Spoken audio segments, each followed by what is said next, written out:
Hey everyone, welcome to our YouTube channel. आज हम इसरो का पेपर सॉल्व करेंगे डायरेक्ट ऑफिशियल जो आंसर की है उससे। और उसमें हिंदी का सेक्शन देखेंगे।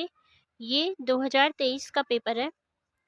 2023 में जो हुआ था, तो ये टीजीटी मैथ्स वाला सेट है, जिसमें हम आज हिंदी के जो 10 क्वेश्चंस आते हैं उनको देखते हैं। Let's start.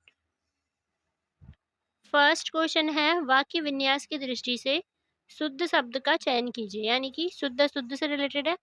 आधुनिकतावाद के प्रभाव से साहित्य का शास्त्रीय सौंदर्य बोध संदिग्ध हो गया। शास्त्रीय संगीत सौंदर्य बोध संदिग्ध हो गया वाद के प्रभाव से साहित्य का। तो देखिए, इसमें देख करके पता चल रहा है जहाँ पर वाक्य हमारा पूरा होगा वो हमारा शुद्ध होगा। ऑप्शन नंबर 1 करेक्ट है। यहाँ पर ये साहित्य का है या फिर था या फिर कंप्लीट जो वाक्य है सेंटेंस उससे पूर्ण नहीं हो रहे ये तीनों, इसलिए ये तीनों इसके आंसर नहीं है। नेक्स्ट, अगला भी शुद्ध शुद्ध से रिलेटेड है। वाक्य विन्यास की दृष्टि से शुद्ध वाक्य का चयन कीजिए। हमारी इस अवस्था को अस्वाभाविक समझकर इसका कारण पूछते हैं लोग।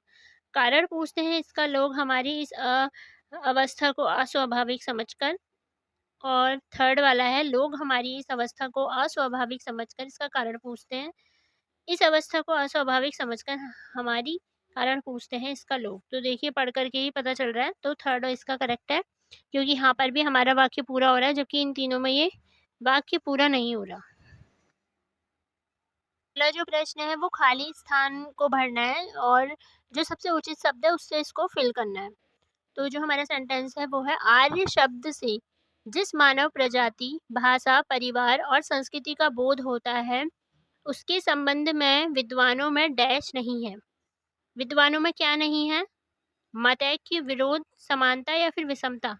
तो इसका आंसर होगा मतैक्य। तो मतैक्य का मतलब होता है एक मत, एक मत। तो ये सेंटेंस हमारा बना कि आर्य शब्द से जिस मानव प्रजाति, भाषा, परिवार और संस्कृति का बोध होता है उसके संबंध में विद्वानों में मतैक्य या फिर एक मत नहीं है। अगला है, दी हुई पंक्तियों में अलंकार पहचाने। तो अलंकार से ये वाला क्वेश्चन लिया गया है, इसके लिए अलंकार भी आपको पढ़ने पड़ेंगे। तो पाए महावर देन कुनाइन बैठी आए, फिर जानी महावरी एड़ी मीरत जाए। इसका मतलब क्या है? देखो, सबसे पहले इसका अर्थ देख लेते हैं। इसमें ये बताया गया है कि जब नाइन आती है, नायिका के पाँव में महावर यानी कि लाल रंग लगाने के लिए। तो लाल रंग लगाने के लिए जब वो एड़ी देखती है तो एड़ी, नायिका की एड़ी इतनी ज़्यादा गुलाबी है कि वो सोचती है कि पहले से इस पर महावर लगा हुआ है, जिस कारण वो एड़ी को रगड़ने लगती है। मीड़न मतलब रगड़ने लगती है, कि ताकि पहले का लाल रंग हट जाए। तो इसमें क्या हो रहा है? इसमें भ्रांति पैदा हो रही है। भ्रांति पैदा हो रही है कि पहले से इस पर रंग लगा हुआ है, इसकी भ्रांति पैदा हो रही है। तो इसके लिए इसमें कौन सा अलंकार है? भ्रांतिमान अलंकार। ऑप्शन नंबर 1 भ्रांतिमान अलंकार इसका आंसर है। अगला क्वेश्चन है, अर्ध सममात्रिक छंद। तो अर्ध सममात्रिक छंद इसमें से कौन सा है? हरि गीतिका, रोला, चौपाई या फिर बरवे। तो देखिए, अब इन छंदों के बारे में थोड़ा सा जानकारी ले लेते हैं। जो हमारा बरवे होता है, बरवे, इसमें होती हैं 12 7 मात्राएं। ठीक है। और मात्रिक ही हमारे वो छंद होते हैं जिसमें पहले और तीसरे चरण में समान मात्राएं होती हैं और दूसरे और चौथे चरण में समान मात्राएं होती हैं। जैसे कि बरवे में है ना। हाँ, बरवे में कितनी है? 12 7 तो ये सिमिलर है, पहला और तीसरा और दूसरा और चौथा आपस में बराबर मात्रा है। जबकि जो हरिगीतिका होता है ये एक मात्रिक छंद है और इसके प्रत्येक चरण में कुल 28 मात्राएं होती हैं। कितनी होती हैं इसमें हरिगीतिका में? 28। और ये कौन सा है? मात्रिक। जबकि हमसे अर्धमात्रिक पूछा गया है। रोला की अगर बात करें तो इसमें कितनी होती हैं? 24 मात्राएं होती हैं। यति विराम अगर इसमें बात करें तो इसमें कितनी होती हैं? 16 और 12। एक सेकेंड। हाँ, एक बार फिर से मात्राएं बता देते हैं आपको सबकी। हरिगीतिका में टोटल कितनी है? 28। ये 28 कैसे हैं? 16 और 12 विराम में। और रोला में कितनी होती हैं? 24। ये 24 कैसे हैं? 11 और 13। रोला कौन सा है हमारा? सममात्रिक छंद। और हरिगीतिका कौन सा है? मात्रिक छंद। चौपाई की अगर बात करें तो ये भी सममात्रिक छंद है और इसमें 4 चरण होते हैं, प्रत्येक चरण में 16 मात्राएं होती हैं, 16। ठीक है। और जबकि हमसे क्या पूछा गया है? अर्धमात्रिक। एक सेकेंड। हाँ, अर्ध सममात्रिक। तो अर्ध सममात्रिक कौन सा हो जाएगा? बरवे। बरवे में कितनी बताई अभी? 12 7। 12 7। अगला प्रश्न फिर से रिक्त स्थान है, सर्वोचित शब्द से पूर्ण करना है। जिलाधीश का डैश है कि नगर में सर्वत्र शांति बनी रही। क्या है? आदेश है, आज्ञा है, अनुरोध है या फिर अनुमान है? देखिए अनुमान तो नहीं होगा,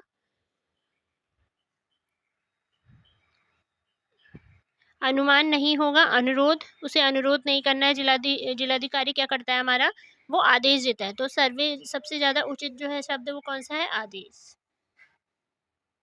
फिर से इसमें दिया गया है क्या? रिक्त स्थान। लोकप्रिय नेता की मृत्यु होने पर संपूर्ण राज्य में डैश छा गया। क्या छा गया? खेद, दुख, शोक या फिर क्षोभ? तो देखिए दुख, और ये सैडनेस से रिलेटेड है, दुख जो है, और वो शोक भी है, लेकिन क्या छाएगा संपूर्ण राज्य में? शोक। तो इसका आंसर हो जाएगा थर्ड, शोक। अगला इसमें एक गद्यांश दिया गया है, जो कि गद्यांश पढ़ने के बाद आपको 18 से 20 तक, यानी कि 18 19 20 तीन सवालों के आंसर देने हैं, गद्यांश से रिलेटेड है। और गद्यांश भी ठीक ठाक लंबा है, तो हमें इसको कैसे पढ़ना चाहिए? देखिए पेपर में सबसे पहले, या तो अगर आपके पास समय है तो आप पूरा गद्यांश पढ़ लेंगे एक बार, नहीं तो उसका आप क्या करेंगे कि एक आइडिया ले लेंगे, एक बेसिक आइडिया कि ये है किसके बारे में। और उस आइडिया को लेने के बाद आप सीधे किस में आएंगे? क्वेश्चंस पे आएंगे। क्योंकि इतना टाइम नहीं रहता तो हम डायरेक्ट क्या करेंगे? क्वेश्चन पे आएंगे, और क्वेश्चन से आने के बाद उस पर लाइन या फिर उस कीवर्ड को ढूंढेंगे और देन हम टिक करेंगे। तो सबसे पहले हम भी क्वेश्चन पे आते हैं। तो पहला क्वेश्चन दिया गया है कि अस्तित्ववाद का प्रारंभ कब और कहाँ हुआ था? प्रथम विश्व युद्ध के पश्चात जर्मनी में, इटली में, फ्रांस में या फिर जर्मनी में? तो देखिए हम ढूंढ लेंगे सबसे पहले अस्तित्ववाद का प्रारंभ कब और कहाँ हुआ। शुरुआत में लिखा हुआ है, देखिए पहली ही लाइन है कि उन्मेष, यानी कि स्टार्टिंग का हुआ है, प्रथम विश्व युद्ध जो है जर्मनी में हुआ था। तो यही इसका आंसर है कि फर्स्ट जो विश्व युद्ध है उसके बाद जर्मनी में हुआ था। दूसरा है प्रश्न कि अस्तित्ववाद के दर्शन के उदय का मूल कारण क्या था? तो अस्तित्ववाद दर्शन के उदय का मूल कारण हम यहाँ पर ढूंढेंगे हम, कि इसका मूल कारण क्या था। देखिए इसको छोटा करना पड़ेगा, इसके बाद इस छोटे में ही आपको अभी ढूंढना पड़ेगा फिलहाल। ये आपका पेपर सीबीटी बेस्ड होता है, तो कंप्यूटर पे भी आपको देखना पड़ेगा इसको आगे पीछे करके। तो अस्तित्ववाद के उदय का मूल कारण देखिए ढूंढना है। सबसे पहले यहाँ से यहाँ तक तो इसमें लिखा हुआ है यूरोप के मशीनीकरण के अस्तित्व के अनुसंधान, औद्योगिक क्रांति, वैज्ञानिक अनुसंधान एवं मशीनीकरण के मनुष्य के अस्तित्व के सामने प्रश्न लगा दिया था। मनुष्य मशीन का गुलाम बनकर रह गया। भौतिक और वैज्ञानिक विकास की दौड़ में मानव अस्तित्व का स्वतः कोई मूल्य नहीं रहा। तो इस तरह से इसमें मशीनीकरण की बात की हुई है, यानी कि मशीनीकरण से रिलेटेड हमारा जो इसका आंसर होगा वो होगा। तो अस्तित्ववाद दर्शन के उदय का मूल कारण क्या था? यूरोप के 19वीं सदी के वैज्ञानिक अनुसंधान और मशीनीकरण। ऑप्शन नंबर थर्ड ये इसका करेक्ट आंसर हो जाएगा। अगला प्रश्न है, गद्यांश के आधार पर अस्तित्ववाद के संदर्भ में कौन सा विकल्प या निष्कर्ष के रूप में स्थापित नहीं किया जा सकता? निष्कर्ष मतलब इसका पूरा निष्कर्ष हमें अगर जानना है तो हमें फटाफट से इस प्रश्न का जो गद्यांश है वो पढ़ना पड़ेगा कि अस्तित्ववाद में लास्ट में वो क्या कह रहा है। तो देखिए यहाँ तक तो ठीक है कि वो अस्तित्ववाद के बारे में कह रहा है, मशीनीकरण, और फिर उसके बाद मान्यताओं, धर्म नियंत्रण प्रवृत्तियों, भिन्न दर्शन के रूप में प्रयोग किया है, मूलोद्देश्य की यहाँ पे बात की गई है। फिर उसके बाद आदर्शवादी दर्शन विरोधी थे, वे हर तरह से आदर्श से मुक्त कर मानव को स्वच्छंद बनाना चाहते थे। अस्तित्ववाद का मूलाधार ही व्यक्तिगत स्वच्छंदता है। अस्तित्ववाद अपने वर्तमान अर्थ में 19वीं सदी के मध्य की उपज है, जिसने प्रथम विश्व युद्ध के बाद व्यापक रूप धारण किया है। पृष्ठभूमि में औद्योगिक क्रांति जनित वो भौतिकता थी जो मनुष्य के अस्तित्व की अवहेलना कर रही थी। अस्तित्ववादी व्यक्ति का अस्तित्व किसी बाहरी सत्ता के अधीन नहीं मानते। उनके अनुसार मनुष्य अपने, यहाँ से देखिए, यहाँ से स्टार्ट है, मनुष्य अपने भाग्य का निर्माता क्या है, स्वयं होता है। कर्मों के लिए उत्तरदायी स्वयं है। सच्चे अर्थों में मनुष्य अपने अस्तित्व का बोध दुख एवं त्रास, यहाँ तक कि मृत्यु के क्षणों में भी कर सकता है, और बिना अस्तित्व बोध के मनुष्य सच्चे अर्थों में स्वतंत्र भी नहीं हो सकता। अस्तित्ववादी विचारक ज्ञान विज्ञान को भी महत्वहीन मानते हैं। वे सुख की लालसा को ही निरर्थक मानते हैं। वस्तुतः अस्तित्ववादी जीवन दृष्टि में मनुष्य की समस्या ही सर्वोपरि है। वे स्वयं को मानवीय स्थिति की सीमा मानते हैं। तो अब इसमें हम प्रश्न पढ़ लेते हैं कि क्या है। अस्तित्ववाद का मूलाधार व्यक्ति को नियंत्रण मुक्त करना है? नहीं, ये तो नहीं है, नियंत्रण मुक्त की बात वहां पर नहीं कही है। पृष्ठभूमि में औद्योगिक क्रांति जनित मौलिकता थी? नहीं। अस्तित्ववाद मनुष्य अपने भाग्य का निर्माता, कर्मों के लिए स्वयं उत्तरदायी नहीं मानता है? ये सही है।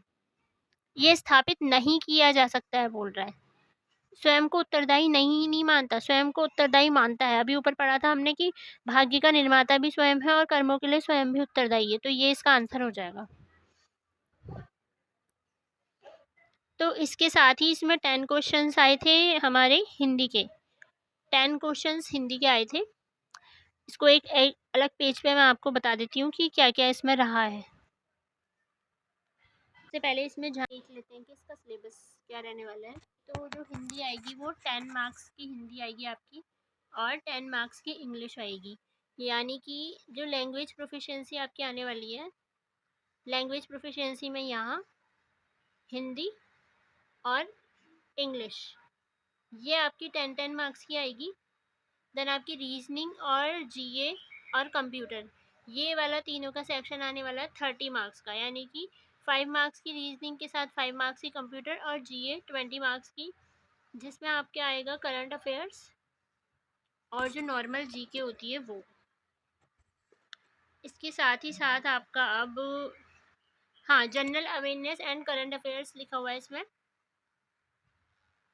पर ये 10 मार्क्स का आएगा, 20 का नहीं है, ये 10 का है। ठीक है, 10 मार्क्स का आएगा आपका जीए और करंट अफेयर्स, और 5 नंबर का आपका कंप्यूटर, 5 नंबर की आपकी रीजनिंग आएगी, 5 क्वेश्चन। सबसे ज़्यादा इसमें आ रहा है टीचिंग एप्टीट्यूड का पार्ट, जो कि है पूरा 40 मार्क्स का, जिसका सिलेबस भी गिवन है, और 10 मार्क्स की आपकी आगे है इंग्लिश। तो ये टोटल हो रहा है आपका 10, 20, 30, 80 मार्क्स। 80 मार्क्स का आपका ये जनरल पेपर आने वाला है, ये जनरल पेपर है। और जो 100 मार्क्स का आपका आएगा वो सब्जेक्ट आएगा, 100 मार्क्स का आपका सब्जेक्ट आने वाला है। तो इस हिसाब से आपको तैयारी करनी है। टोटल 180 का आपका पेपर होने वाला है, और ओवरऑल मेरिट 180 में से बनेगी। इसके साथ ही साथ हम देख लेते हैं कि हिंदी के सिलेबस में क्या है, जिसका हमने जो है वो पेपर 2023 का पेपर हम सॉल्व कर चुके हैं, कि उसमें किस तरह के क्वेश्चंस थे। पहले को नंबर ऑफ क्वेश्चंस आते थे आपके, जितने पहले आते थे उतने ही अभी भी आ रहे हैं हिंदी में, 10 क्वेश्चंस। तो इसका जो सिलेबस है उसमें लिखा हुआ है पठन कौशल, पठन कौशल लिखा हुआ है इसमें। पठन कौशल के अंतर्गत वही आ जाएगा, अशुद्धियाँ वगैरह। और इसके साथ ही साथ इसमें दिया गया है व्याकरण, शब्द सामर्थ्य एवं व्याकरण एवं प्रयुक्ति।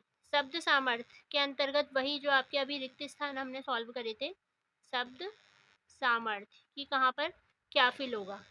और बेसिक व्याकरण, व्याकरण प्रयुक्ति में आपका देखिए देने के लिए व्याकरण प्रयुक्ति बस दे रखा है, लेकिन उसमें अलंकार भी पूछे गए थे। तो अलंकार संधि समास तो हमें करने ही करने हैं। अलंकार संधि समास, संधि समास और अलंकार के साथ ही साथ हम देख लेंगे कुछ पर्यायवाची एवं विलोम शब्द, क्योंकि ये भी शब्द सामर्थ्य में आ जाते हैं विलोम शब्द। और कुछ PYQs जो कि डिफरेंट टीचिंग एग्जाम्स में पूछे गए हिंदी के, ये सब इतना हमें 10 मार्क्स के लिए कवर करना ही करना है। और अगर बात करें हम इंग्लिश की, तो इंग्लिश के पेपर में भी सेम दिया हुआ है। करें इंग्लिश की, जिसका पेपर अभी तो हमने सॉल्व नहीं किया है, लेकिन इंग्लिश में भी उन्होंने सेम दिया है। क्या दिया है इंग्लिश में? इंग्लिश में भी लिखा हुआ है कि रीडिंग कॉम्प्रिहेंशन एक आरसी आएगा। इसमें तो दिया नहीं है गद्यांश वगैरह का, लेकिन पठन कौशल के अंतर्गत शायद वही आ जाएगा जो हमारा इसमें जो हमने गद्यांश सॉल्व किया था हिंदी में। ठीक है, और शुद्ध शुद्ध वगैरह। तो इसमें एक रीडिंग कॉम्प्रिहेंशन आएगा, और इसके बाद आएगा आपका वर्ड पावर। वर्ड पावर में वही सिनोनिम एंटोनियम्स और स्पेलिंग एरर वगैरह आ जाएगी कि कौन से वर्ड में क्या स्पेलिंग का एरर है, कौन सा करेक्ट है, कौन सा रॉन्गली स्पेल्ड है। और आपका जाएगा इसमें यूजेस, ग्रामर एंड यूजेस दिया हुआ है, जिसमें ग्रामर एंड यूजेस में हम नाउन, प्रोनाउन, एडजेक्टिव, ये सब हम करेंगे। Noun, pronoun, adjective, adverb and कुछ बेसिक जो है, जैसे कि नरेशन, नरेशन को भी हमको करना पड़ेगा, एक्टिव, पैसिव और direct indirect. Active, passive and direct indirect. इसी के साथ जो एरर वाले क्वेश्चन होते हैं वो भी, क्योंकि वो भी इसमें पूछे जाते हैं। तो ये टोटल 20 मार्क्स की प्रिपरेशन हमें करनी होगी। 20 मार्क्स के लिए PYQ के साथ साथ जितना हो सकता है हमें ग्रामर जो है वो कवर करनी ही पड़ेगी, चाहे वो सिलेबस में मेंशन है या नहीं है, क्योंकि 20 मार्क्स के लिए क्वेश्चंस कहीं से भी पूछे जा सकते हैं। इसके बाद अगर हम बात करें आगे का सिलेबस जो है हमारा 5 मार्क्स का कंप्यूटर लिटरेसी की, जो कि 5 मार्क्स में 5 क्वेश्चन आने वाले हैं कंप्यूटर लिटरेसी के। तो इसके अंतर्गत देखिए क्या होता है, कंप्यूटर का इन्होंने सिलेबस तो दे नहीं रखा, लेकिन कंप्यूटर लिटरेसी में ये क्या पूछ सकते हैं जनरल, कि हमारी सबसे पहले तो कंप्यूटर की जनरेशन से शुरू करेंगे कि कंप्यूटर की जनरेशन और उनका विकास कैसे कैसे हुआ, मैकेनिकल इंजन कौन सा था, और कौन कौन सी जनरेशन में क्या क्या होते गया, वीटी वैक्यूम ट्यूब से लेकर के ट्रांजिस्टर से लेकर के एआई तक, कौन सी जनरेशन से क्या क्या स्टार्ट हुआ, ये सब। और इसके बाद फिर बेसिक इनपुट और आउटपुट डिवाइसेस, ये तो इम्पोर्टेंट हो जाता है, ये सभी एग्जाम्स में पूछा जाता है। इनपुट एंड आउटपुट का हम पढ़ेंगे, इनपुट और आउटपुट डिवाइसेस। और इसके जो है वो किसी भी कंप्यूटर की जो कोई बुक होती है या कोई भी जो PYQs होते हैं, जो कि जनरल PYQs हर पेपर में पूछे जाते हैं, उनको सबसे ज़्यादा इसमें MCQ प्रैक्टिस करनी ज़रूरी है। MCQ प्रैक्टिस कर लेंगे। और इसके बाद जो आजकल क्वेश्चंस ट्रेंड में चल रहे हैं, जैसे कि प्रिंटर से क्वेश्चन पूछे जाते हैं। DPI क्या होता है, डॉट्स पर इंच। प्रिंटर कितने कितने टाइप के होते हैं, ठीक है, लेज़र प्रिंटर क्या काम करता है, इंकजेट प्रिंटर क्या काम करता है, ये सब। और इसके साथ ही साथ मदरबोर्ड, मदरबोर्ड के कुछ क्वेश्चन पूछ लिए जाते हैं। इनपुट प्रोसेसिंग, आउटपुट में प्रोसेसिंग के अंदर का जो पार्ट है, जो हमारा मेन जो डायग्राम होता है इनपुट, प्रोसेसिंग एंड आउटपुट का, वहाँ से क्वेश्चन पूछ लिए जाते हैं। इसके साथ ही साथ जो कुछ क्वेश्चन है वो उससे भी पूछे जाते हैं कि हमारा लैंग्वेज, मशीन लैंग्वेज, जो असेंबलर होता है वो क्या काम करता है, इंटरप्रेटर क्या काम करता है, और कंपाइलर क्या काम करता है, ये क्वेश्चंस भी पूछ लिए जाते हैं। कंप्यूटर में तो बेसिकली सभी कुछ हमें पढ़ना है। और इसके बाद जो MS ऑफिस, MS वर्ड है, MS word, MS Excel and PowerPoint, इसके जो शॉर्टकट कीज़ हैं वो भी पूछ ली जाती है।